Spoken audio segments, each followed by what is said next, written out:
Menteri Keuangan Purbaya Yudisadewa merespon pernyataan Ketua Dewan Ekonomi Nasional, Luhut Binsar Panjaitan yang memintanya agar anggaran MBG tidak ditarik.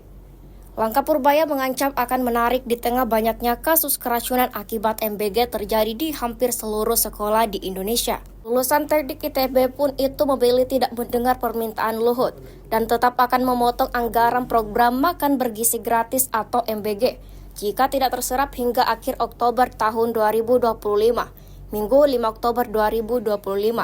Meski begitu, Purbaya berpendapat Luhut menilai penyerapan anggaran MBG yang dilakukan Badan Gizi Nasional sudah baik sehingga meminta agar anggaran itu tidak ditarik. Yang menurutnya, mantan atasannya itu melihat anggaran MBG sudah menyerap dengan baik. Luhut menegaskan bahwa penyerapan anggaran program MBG yang dijalankan BGN sudah menunjukkan hasil positif. Dengan perkembangan tersebut, ia menilai tidak perlu ada pengalihan anggaran MBG ke program lain. Ia menyebutkan perputaran dana dari MBG bisa memberi dampak positif pada perekonomian masyarakat.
Meski demikian, Purbaya berpandangan bahwa Luhut ini menilai penyerapan anggaran MBG yang dilakukan Badan Gizi Nasional BGN sudah baik, sehingga meminta agar anggaran itu tidak ditarik.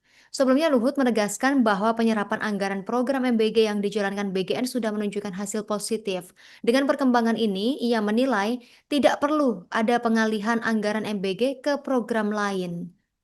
Pernyataan itu disampaikan seusai rapat bersama Kepala BGN, Dadan Hindayana, membahas pelaksanaan program MBG. Di rapat tersebut, Luhut mengingatkan pentingnya memaksimalkan serapan anggaran. Luhut menyebut perputaran dana dari MBG bisa memberi dampak positif pada perekonomian masyarakat. Download Tribun X sekarang, menghadirkan lokal menjadi Indonesia.